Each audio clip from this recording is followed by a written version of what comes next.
What is going on, y'all? Welcome to the Joel Friday TV podcast. I am Joel Friday. Bienvenido. Welcome to the show. I'm sorry to be late. Let me just tell you this. When you got a good message, Satan don't want it to get out.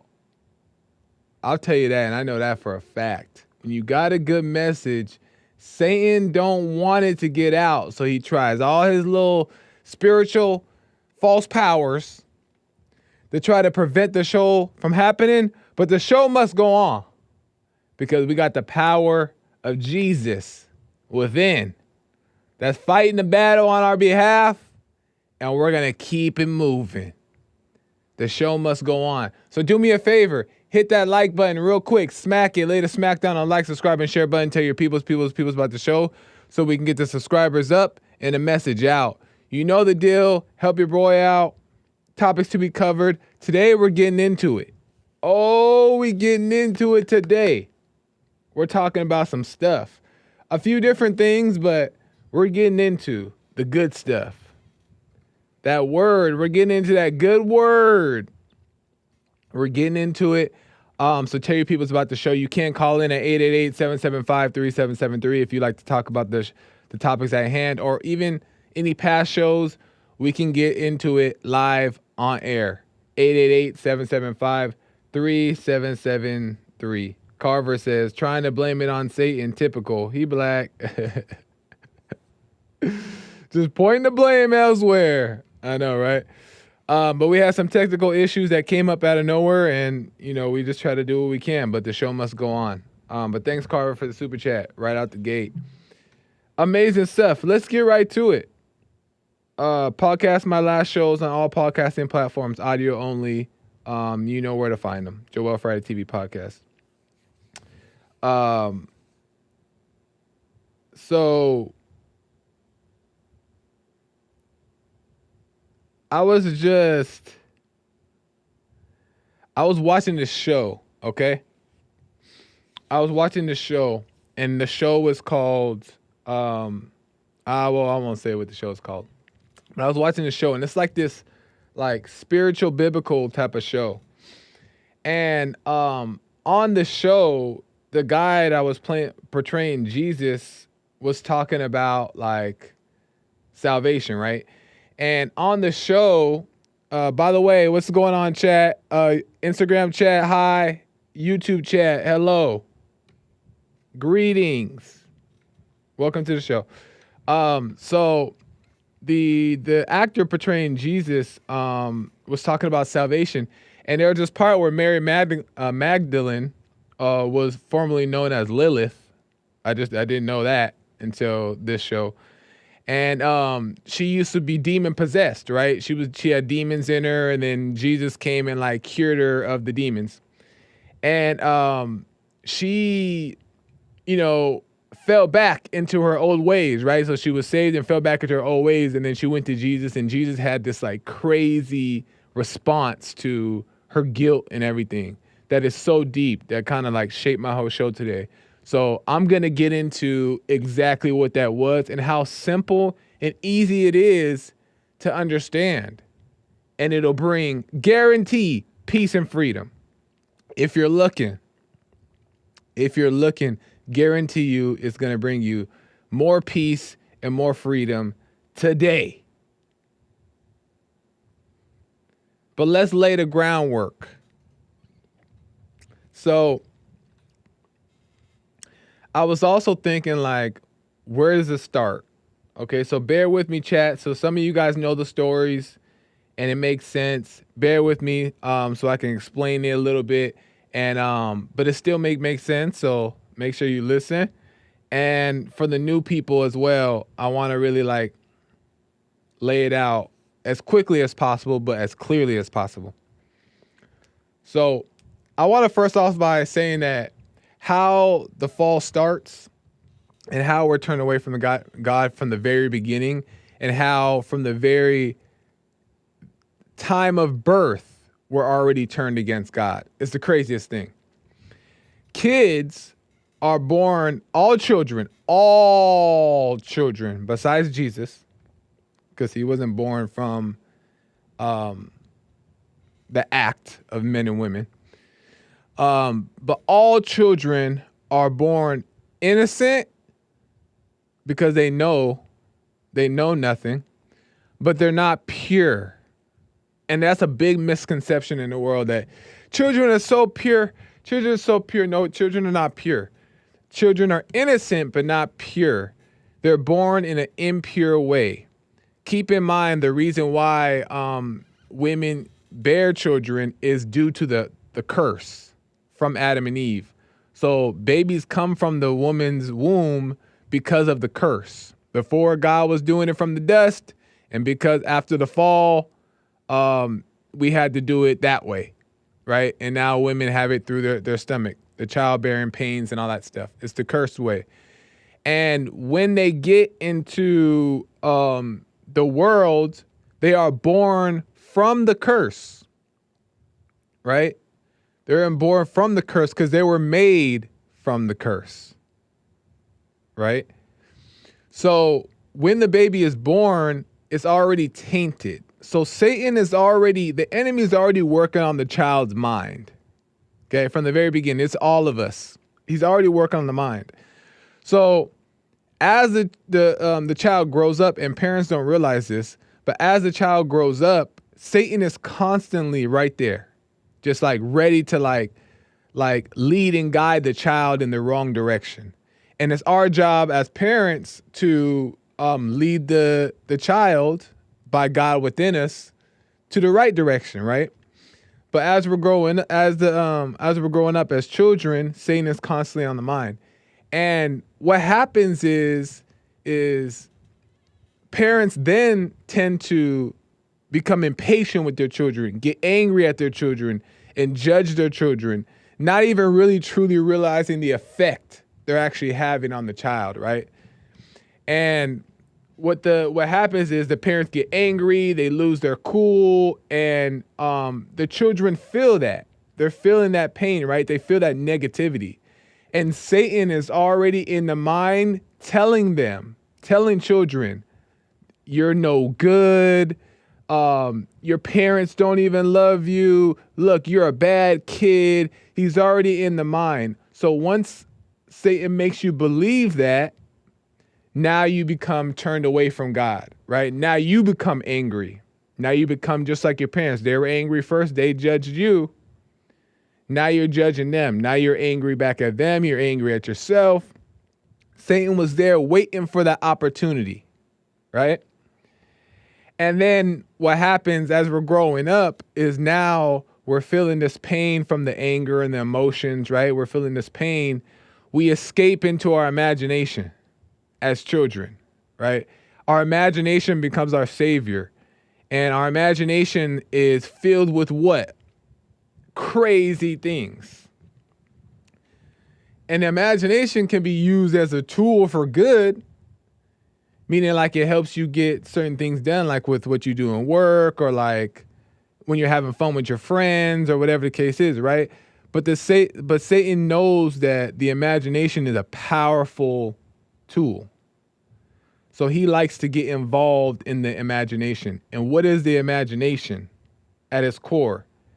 Imagination can be the creator of all feelings, emotions, satisfaction. So just like as we know, like when you think of anything, you could think of anything and it can create a feeling. It can create an emotion from it, right? And Satan knows that. So what he did was, knowing this tool that we have, he twisted it and used it against us by creating our lives around these satisfactions, these thrills of life, right?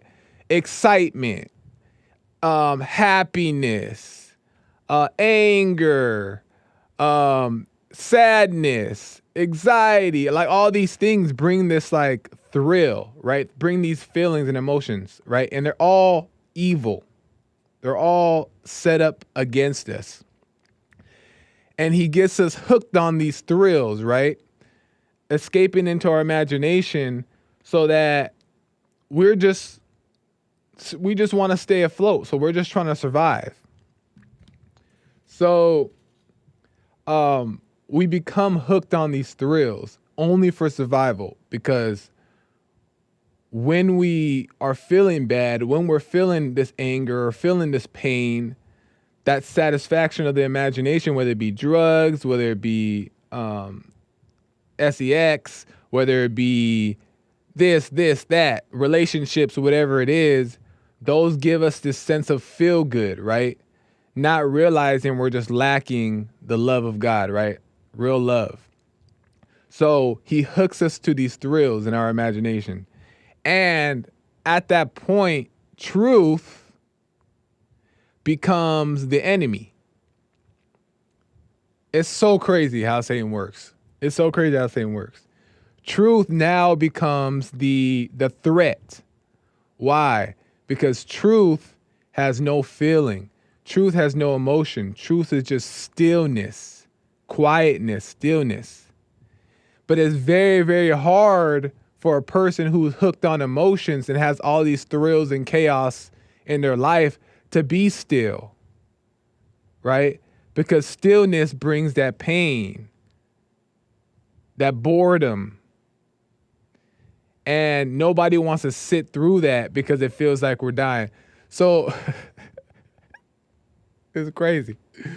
Truth in those times of being in a fallen state work against our feelings and emotions. So we think that it's of evil, but it's actually of God trying to bring us back home. So as we grow up, we fall into sin, and then we're doing all these crazy things just to get this high from it, right? And then we're judging ourselves about it, and we're judging other people, and then we're feeling even worse. So we do these things even more, and we pick up more other thrills and other satisfactions just to survive, just to get through the day. And then we're depressed, anxious, we have fear, we have doubt, we have all these things, and we use all these drugs and thrills to make us feel better. And I was thinking about how, why does that never stop? Why do people go their whole lives and just die this way? Why doesn't anybody stop and think like, what is going on? It's because Satan has used the judgment of ourselves. He already set us up to feel all these things, right? With the thoughts and the lies and the thrills and emotions. He already set us up. But then he also is like, set us up again by judging ourselves for doing it, even though he influenced us to do it, right? So then he's making us judge ourselves. Now we're judging, and it's making us feel worse. And to wrap up what salvation is when the lady fell back, Mary Magdalene, she was formerly possessed with demons. Jesus came and saved her and said, "You're free. The demons are gone." And then she started walking with Jesus. And then she fell back. She went back to her ways, like whatever that was. She went back to the club. She went back on the websites. She went back to the drugs, whatever it was, right? She fell back. And Jesus was looking for her. Jesus like, where's Mary? Where'd Mary go? And some of the other disciples had to go find her. So the other disciples found her, and she's like a mess, right? She's a wreck. And they bring her back, and she's afraid to face Jesus. She's like, I'm so ashamed. I don't even want to face him. I have too much guilt. I'm not worthy. He saved me one time. Why I'm not worthy to be saved again. She couldn't even face him. And she ends up somehow being forced to go see him, right? And she sees him, and he's just looking at her regular, right? Like according to the show. He's just looking at her regular. He's like, what's wrong? And she's like, I'm so unworthy. I'm so guilty. Oh my God, I'm a bad person. He's like, Mary, why are you worried? Why are you worried? Salvation is about the heart, not about the sin. And that was so deep to me. Because we're oftentimes so focused on the sin and the wrong things that we're doing and judging ourselves and judging others, which is why we have depression, anxiety, fear, and all these things. It's all just judgments given by the enemy that make us feel that it's true when it's a lie. And we're all into all these things, but salvation is of the heart. God only cares about your heart. God only wants your heart. He's not worried about the sins and the things you do because he understands why you're doing them. He understands that Satan was involved with you at birth, before you were born. God understands that Satan was working on your parents to allow them to go get impatient with you. He already knows these things. He already knows what happened. But what he wants is just for you to be pure in heart by being honest with yourself and repenting. And what repentance is getting to know yourself and being honest about what you see and what you know entirely to God. Once we do that and we're willing to be honest and we really go there and we really face ourselves and face all the things that is going on within, then God sees that and that's it. And then he'll lead us to the rest. But just by being honest with yourself, this is not even a lie. I'm not making this up. I know this for a fact. Factual. Just by being honest with yourself and admitting it to God and just being open and getting to the crevices of those things within that you think are so bad and so crazy, but being honest about them, you're truly set free. You're truly set free because you're no longer in this hiding place of shame and guilt. You're being honest. You're letting it be. And you don't have to do this in front of people. This is just with God. I'm talking about just with God. And in that moment, you're set free and your life begins to change because that's what a pure heart is. That's what being pure heart is being honest. And in that way, God can start working on you because he knows that you're back with him again. Your intentions are completely pure. And all that other stuff that you're going to continue doing as you're overcoming, all that other stuff, the sin and this and that, he don't even care not one bit about that stuff. He just wants to know that you're honest. And when you're not honest, you're wicked. Just so you know, when you're not completely honest with yourself and honest with God within, Satan has your mind. He's deceiving you and you're in denial and you're pure. It's wickedness. It's a divided heart. And if your heart is not pure, your heart is dark. And you can't be trusted. Even if you think you mean well, blah, blah, blah, blah, blah. If you're not being honest with yourself, you're wicked. And we gotta start admitting to that too. All these things, I promise you, I'm not making it up. These are things that has been happening in my life and I'm seeing for myself, and the honesty part of it is changing everything. And there was a time where I had to be honest that I'm possessed. I'm capable of doing evil things at any moment. I had to be honest about that and accept that. And when I accepted that, more peace. Because it's just the truth. No man is good. Right? You don't identify with good and you don't identify with bad either. You're just a spirit experiencing life, trying to find your way. But we don't have to worry about sins. We can stop thinking about all that stuff and just focus on getting our heart pure. And you do that just by simply being honest, with just getting to know yourself, and realizing everything and just being honest about it. That's it. And God will lead you in every direction after that.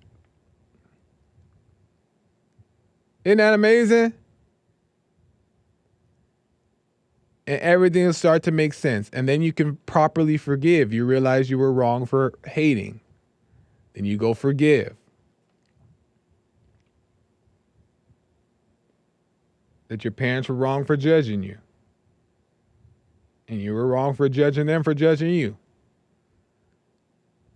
And then you realize everybody in the world is just as broken and lost as you are or you once were. That's salvation. That's overcoming depression, anxiety, all that stuff. And then God will renew your mind, and then you're walking on water. And I'm still learning. I'm still growing. I'm still learning. I'm still trying to make sense of things. But, man, it's just been an amazing thing. So, I don't like to be getting too holy on the podcast because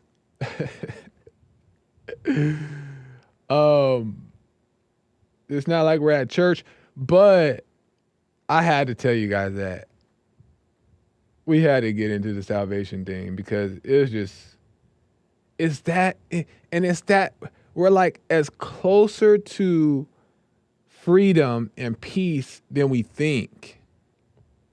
We just have to be ready to overcome the thrills and the chaos and the roller coaster of emotions that bring us this false sense of high, right? This false sense of happiness and all these things, right?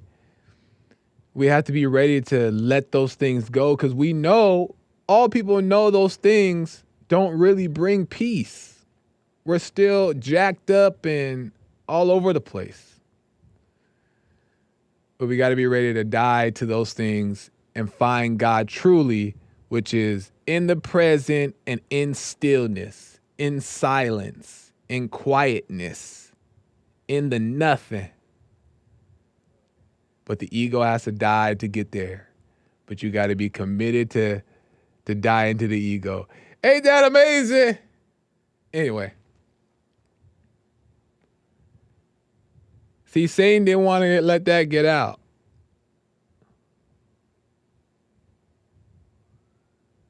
He was like, he ain't going to be able to start his show. He ain't going to be able to get on this show.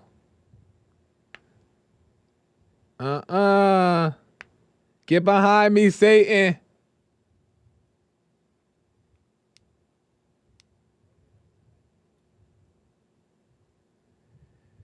Man, and I'm going to get to some calls right now. But if we have time, I have some pictures and clips of people, because you don't want to be deceived either, right? Because people will say they're of God and they're not. And we don't want to be deceived by that either. And I want to show you some people who are wolves in sheep's clothing.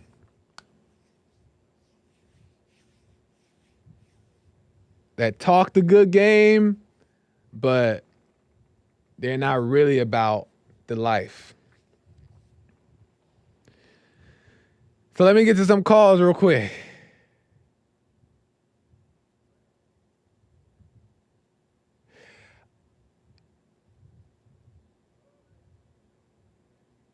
Let me get to Jess, a first-time caller out of Pennsylvania, I believe. a little bit off topic, but I told him yesterday I would take his call ASAP. So, Jess, welcome to the show. You're on the air. Hey, Joel. Thanks for taking my call. Oh, I'm sorry. I thought Jess was a male. Yeah, I know. It's fine. Well, welcome. Thank you. Yeah. So, yeah, sorry. So, my question, and I'll try to make it quick. So, Yeah, no worries. regarding yesterday, us talking about specifically, like the gun law in California with like the entering. My question is like, what are your thoughts on people in the church carrying a weapon? Let's just say. I don't know if I should say it on the air, but you get where I'm going with that. Yeah. And what do you think would happen if, let's just say, maybe they themselves weren't going to get attacked, but someone else was? Like, how do you think that would play out? If somebody had a weapon on them in church? Yep. I think this is my opinion. A lot of Christians, and I used to kind of think this way, and I understand it, but a lot of Christians think that the weapons go against God, and I'm not even fully like have a full understanding of about it. But what I'll say is that there's an instant where there was a situation where a guy came into a church and he was ready. It was like this big mega church, and he was about to shoot up the whole church. I think we played it on the JLP show not too long ago. Yeah. And right when he walked in, he shot a couple people, but he had like an automatic weapon, so he was really gonna like go in. And he shot a couple people, but there was a guy who had a gun on him in the service who was a gunsman, and he pulled out the gun quick within like 3 seconds and shot the guy. Boom, done. And he stopped a lot of people from getting killed. So I don't think that it's wrong, in my opinion, to have a gun for safety. And I don't think it's wrong to have it in church, because also Christians are also are always attacked. Not always, but are oftentimes attacked, and you just never know what's going to happen. And the world is so crazy now that it just brings an extra layer of protection. So I don't think that is wrong, in my opinion.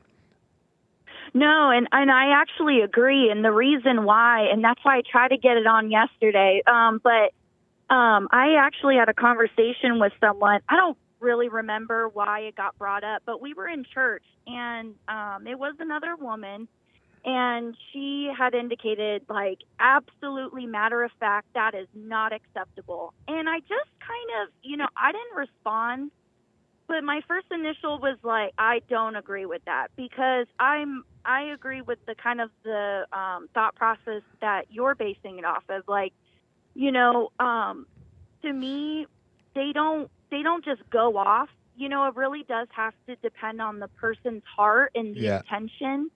And I don't find anything wrong. It's one thing to go around and being like, yeah, I got this on me, and you're going and telling everyone, and you're showing everyone, and it's like, like a show. Right. I wouldn't go around doing all that, but to have it, I do think, especially nowadays, I don't, whether you do or don't, I don't see anything wrong with that. And I don't think anyone should be banned from a church for doing that. Especially if the intention and the heart behind it is just for protection, if it was to come to that. Here's the thing though too, Jess, is what's crazy is that if something were to happen, and it's like the same thing where people want to defund police, right? There's a big thing like defund police. But it's like when something happens and guns go off and people are dying or getting injured, they're not gonna say have that same sentiment during the situation. They're gonna hope and want for somebody in that moment to, on the side of good, to be able to protect those who are in danger. So it's just about protection. And like you said, as long as the person is using it only as protection and not like as an ego thing, and they have some common sense, I don't see anything wrong wrong with it. And actually, matter of fact, people feel better knowing that if anything happens, there's that security guard or there's that somebody there that can protect the people. So I don't see anything wrong with it. Yeah, exactly. And then if I may, Yeah. can I make a comment on your topic today? Yeah, no problem. Go ahead. Real quick. I think a lot of churches nowadays do a real big disservice to their congregation. And I also really think that it keeps people in bondage when churches will act as if vices and these things in people's lives are something that they can change. Because Yeah. a lot of the times I hear a lot of talk of, well, that's a sin and we need to work on that. But, after working on myself and seeing, what really drives not just me, but people, it's kind of hard to listen to nowadays because I can't get Yeah. behind that.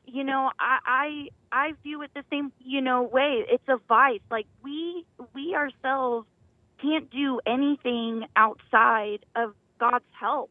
Yeah. And churches just do not speak about that. And here's these people I see time and time again, and people that I even know. They're going to these churches to try and find peace.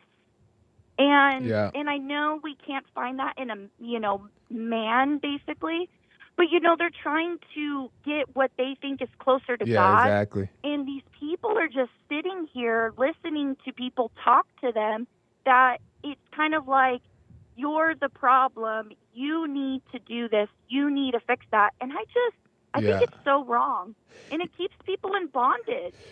Yeah, the Christian church, like even growing up, even taught me to believe that we're guilty and that we should feel Yeah. bad and that we're sinners and all these things. And it's like they don't teach freedom and like the heart was the one important. And so you end up Yeah. walking around just judging yourself for one, because before you can judge others, you're first judging yourself. So judging yourself, and then you're pointing a finger at judging others, and beating people up with the Bible, and that doesn't do Yeah. anything but push them further and further away from it. And if they do end up coming to your church, they just become another Bible thumper, evil type of hearted person who does the same thing. So it's just it really comes down to searching for God within yourself. It doesn't come down to a church is nice.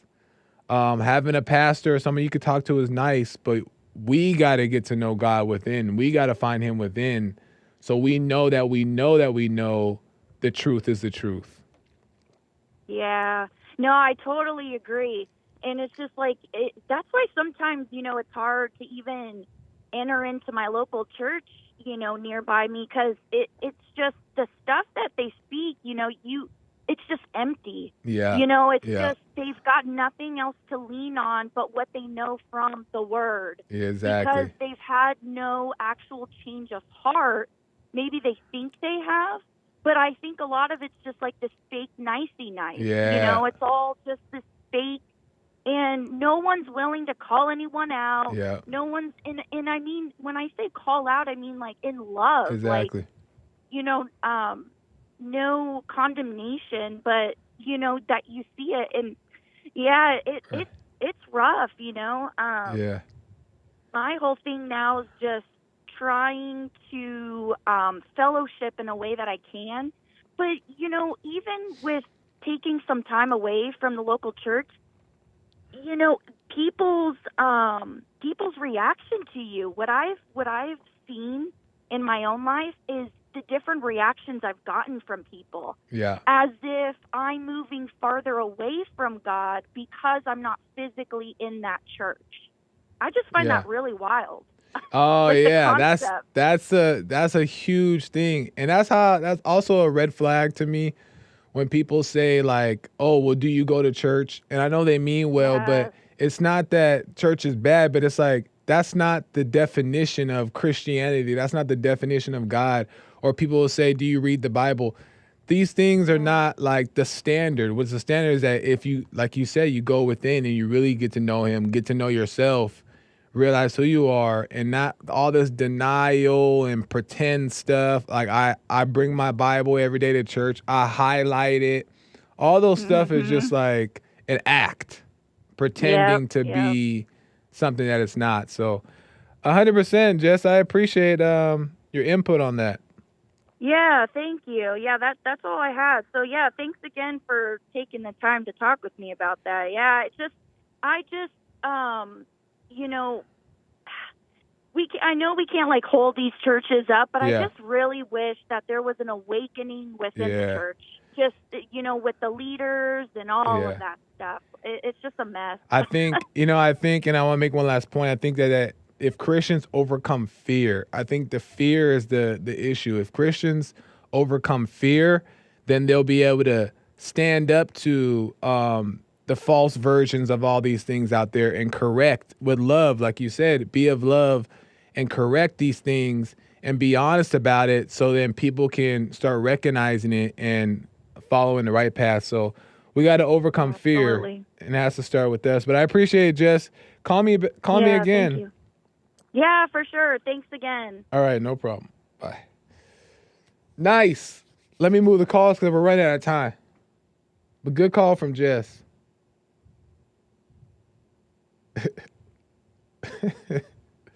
No, Lord, baby. Stop it.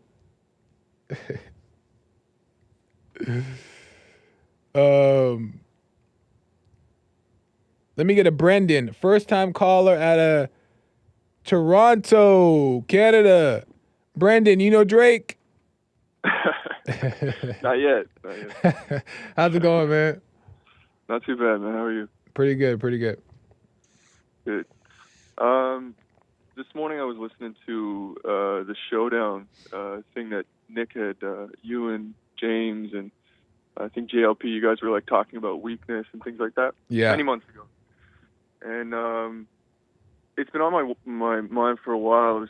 I was considering calling in to one of you guys to talk about it. And I think it's kind of a perfect segue, actually, from what you were talking to Jess about. Yeah. When I first became a Christian, maybe like, I don't know, 11 years ago or whatever, at the time I was kind of told the idea over and over and over again to give your testimony, share what you're going through, share what you're trying to overcome, all that stuff. And now I see it as a mistake, but at the time I confided in a lot of people that I thought was more spiritually awake or whatever. And it backfired like brutally. And so even at this point in my life where I've kind of come into starting to overcome, I wonder, like, in the future when I'm in business with other people, I'm dating somebody or whatever, there are people that know things about me from my past who potentially would come and just share it like openly as if, it's something that I still identify with, even though it's long gone. I've overcome it. Right. And I was wondering your perspective on that. I was wondering your wisdom on that. On Still bothers me. meaning like on you telling certain things to certain people, or what exactly? Yeah. Essentially, like, people bringing stuff up that you've gotten through or you've gotten past and you don't identify with anymore. Yeah. Like, we can't really help what kind of Satan kind of affected us with, like, growing up. I see. And Yeah. I think then it's a very good opportunity for people just to throw it in your face, I think I see what you're saying. Yeah, I think that's gonna happen, and sometimes we're gonna be honest with people, and sometimes they may turn on you and they have these certain things that they know about you, and then they may use it against you. At the end of the day, it comes down to them not being able to use these things against us. And the Right. only reason why we feel a certain way is because we're insecure about it, or we have this false like judgment about it, and we're afraid of it. We don't want people to touch it because it's so delicate. what For sure. we need to overcome is the attachment to it, the judgment about it. And then when we do, nobody can ever use it because all that stuff that happened to us in the past doesn't exist, right? Because like I was saying in the message today, the salvation is of the heart. So as long as our heart stays pure and we're honest, then we're free. We're walking in God. We're walking in the light. So anything that we do in the future or done in the past, it doesn't matter. The only What if you take a quick hypothetical of like, I know you've been talking about dating like a while, like for the past few shows sometimes. Yeah. Let's say I'm dating somebody new, and things are going well. They seem like they have the same type of mindset where the past is gone. There's no identifying with it. But then somebody comes along and says, "Hey, I remember when you would do this and this and this," and that's all new information to the person that you're dating. Like, is it wise to explain to them, kind of like, oh, well, that's what I used to identify with, and I don't anymore. I mean, do you know what I'm trying to say? Yeah, I get what you're saying. Like if the person in the past explains your past to this new person that knows nothing about you. Yeah, and a past you don't even connect with anymore. Yeah. It's so far from you. It's not even you at all. That's a great example. I think the first thing is that, there's nothing wrong with explaining it like, hey, that was my past or whatever. But at the end of the day, if this new person is judging you, they're not the one for you because they shouldn't be judging you based off of anything past or not because they got a past. They have mess too. And it should be based off of, they should always, all people, and I know this is not like very realistic because of the society we live in, but all people should be judging, not even judging, but looking at people's heart and seeing if their heart means well, meaning like, are they ready to overcome? Are they working on themselves? And if their heart is pure in that way, then that's how you know, like, okay, I can go somewhere with this person. But if they're judging you, then you want to stay away. You don't want to. It was actually an opportunity for you right there to see that they're not the right person. Yeah, I guess it is like a little bit of fear, and I know I'm identifying with it, so I'm trying to step away from it. But it almost seems like you that person now has ammunition, in like a fight in the future or something comes up in the future, they can throw it in your face. But you're right, that's the wrong spirit, it's the wrong. Yeah, and it's hard, not to be thinking about that and worried about that, but you also don't want to like think about the future. You want to just focus on the now because that future may never come. Like they may never actually use it as ammunition or whatever, or if they do, you'll be ready to handle it. Right? Yeah, be so far removed from it, you're just like, it's nothing. Exactly. So staying in the present, staying in the now is the really, as hard as it may be, that's really the only thing we can do. Okay, one little last thing. Yeah. What did you mean when you explained this morning, like being honest with yourself? What does that mean? Like really getting to know yourself. And there's things that people are afraid to admit because they think that if they admit it, they'll be a bad person or like these false. You mean admit it to yourself or admit it out loud? Admit it to yourself. Well, be honest with yourself, and that is being honest with God, right? You're confessing it, and not necessarily to somebody, a physical person, but you're just being honest about yourself and be like, yeah, I like doing those things. Instead of saying, because like I'll give you an example. The enemy can be like, well, if you admit to watching this all the time, then you're an addict, right? But is that identifying with the not you? That's saying like, I like, do you know what I mean? Oh, I see. No, because at the end of the day, you do like it. That's why we continue to do it. And the real us wouldn't do it, right? But even in the false us, there's still like a desire to want to go with the ego, to want to go with these things. Right. And when we really are tired of playing the games of the ego and tired of the roller coaster, then we'll say, you know what, I'm done. And then That's interesting. We'll deny the ego. I feel tired, but I don't know how to. I feel tired of that, but it's like I still don't know how to deny the ego. Maybe I just need to spend more time in silence. Well, then maybe you're not, and this is my opinion, maybe you're really not tired yet. Maybe, you want to be tired. You want it to be done for whatever reason, maybe some guilt, some like whatever. Because I dealt with that. But when you're really ready And I'm learning this from my experience as well. When I was really ready to stop doing certain things, I was just like, I'm done. And then it just was done. Was done. But before that happened, I had to realize that no, I want to do it. I like the high that it brings. I like the satisfaction it brings, and I had to be honest with that. Like the addiction to misery type of thing. Right. And I had to admit, I have evil within me, and there's times where I identify with it. Yeah. And I had to be honest with that, and be like, well, I'm not capable of doing anything good if I'm okay with what's going on within. So it's just honesty. That's what set you free. Okay, bro. I appreciate it, man. Thank you for your help. It's been inspiring I listened back to the old Bond stuff, and I remember when Jesse was like grilling you for being at home and stuff. All that stuff helped me to kind of get out on my own and stuff. So right on, man. Well, right on, Brennan. Call me again.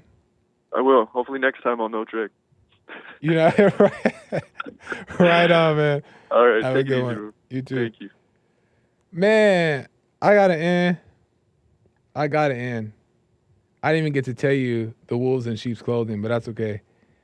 What I say is that having faith is knowing God is with you, by having confidence in God and walking in confidence. And the real deal is truly knowing, not hoping not pretending like but truly knowing that not just that God is with you, but that you're with him. And you'll start to see that, the more you understand what it means to stay pure in heart, to humble yourself, and you stay within the guidelines of this, not by force, but just because you see this is where the place to be, then you start growing in confidence because you start seeing that you're also with him. You stop doubting that, am I not? Am I not? And then once you stop doubting, the more you stop doubting, the more confident you get that you're with God. You mean well, and you want what's right. And then it's just a different type of energy that comes from you. So I got in. That's it. The show is. Oh wait. What was it too? Hold on, let me tell you. Hold on a second, guys. Before I end, I gotta say something. Could you talk? Yeah. Okay. Because I don't know what I have to say allegedly to something, but I don't know what it is. Texas. James, in Texas, you said something went down in Texas about a church shooting or whatever. Yeah. All that stuff, I don't know whether it's prosecuted in court or whatever you said happened. But so always say allegedly. So when I said that the shooter did what? What did I say? I don't even know. Okay, I said something about the shooter, and that the shooter went into the church and was shooting at people. I don't know exactly what I said, but we don't know. It's alleged. According to reports, or according to Joel's understanding. Right. What we do know is that he went in there and shot some people, but we don't know allegedly. Why. Well, we do see the clip, right? We've seen the clip of him shooting It could people. be AI. Oh, okay. So allegedly he shot somebody. You can look it up yourself and you can make the decision. But allegedly. I got in, y'all. Thanks, James. Yeah. Let me go to the clip. Until next time, y'all are amazing. I'm back on Monday, not here tomorrow. I'll see you guys on Monday. Bye.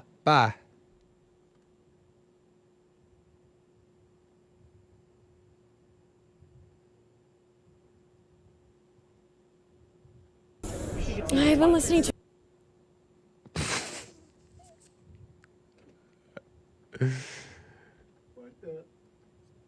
Well, look, that's a wolf in sheep's clothing, y'all, since we're here. I'm trying to go to the outro. You see it? Which one? That's it. That girl right there, Brie Larson. Look, she see how I check out the cross in the middle right there of the thing? Of the boobies showing with the cross in the middle. Bye.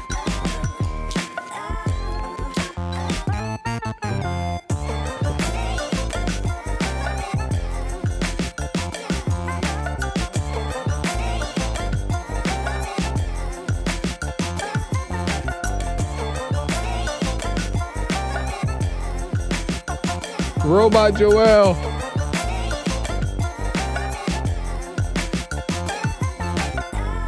What a mess. Maybe that's just my dance moves.